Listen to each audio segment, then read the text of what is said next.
Yaani nyie hamjui tu. Iko hivi. Mheshimiwa Rais Samia Suluhu Hassan hana shida.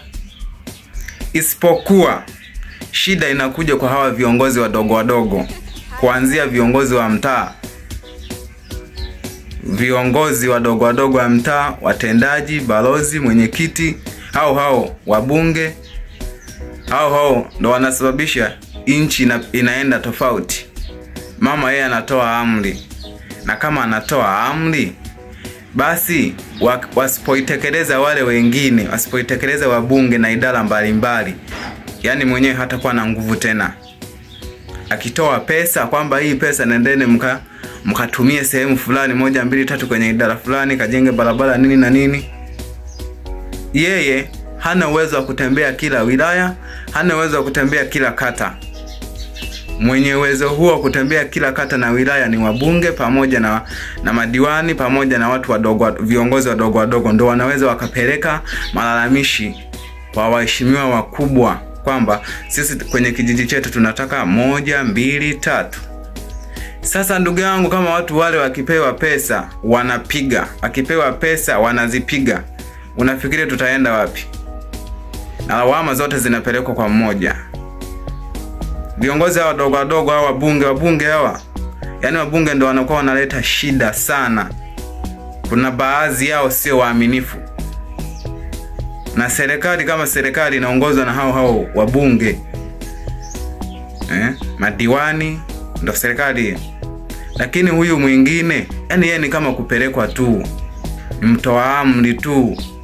Ndugu yangu, unayelalamikia serikali, sijui rais sijui vipi, yani ndugu yangu, wewe ukipewa mwezi mmoja tu kwamba kalia hapa kiti, kwenye kiti unaacha mavi na imani kabisa, unakimbia. Mara watu wanataka kukuua, mara inakuaje, mambo mengi. Utavumilia kweli? Unaweza kutembea kila kijiji? Unaweza kutembea kila kijiji? Na hata wewe huwezi. Lakini lawama zote zinaenda kwa mmoja. Lawama zote zinaenda kwa mmoja tu. Lakini wengine hawa wanafanya maovu yao, lakini mpelekewa lawama Mheshimiwa Rais. Wanafanya maovu yao, mpelekewa lawama ni Mheshimiwa Rais. Sasa sisi kama wananchi, inatakiwa tutambue kuwa taifa letu linaongozwa na watu wadogo. Yani Mheshimiwa Rais ni kama ni kama kuwekwa tu kama mtoa amri. Sio kwamba ndo yeye ndo kiongozi mkubwa, hamna. Yeye ndo mtoa amri. Akitoa amri, isipozingatiwa ile amri, mambo hayataenda. Ni sawa na kwenye familia yako.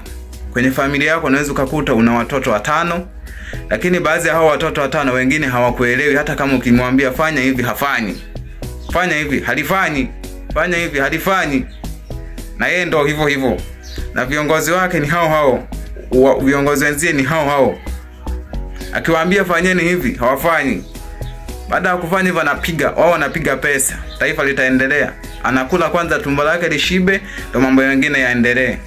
Ukifika muda wa kula, kila mtu anajipigania kwake. Akipita anasema bas. Lakini lawama zote zinaenda wapi? Kwa mmoja tu. Lawama zinaenda kwa huyu mmoja, hata kama akosee nani, lawama zinaenda kwa mmoja.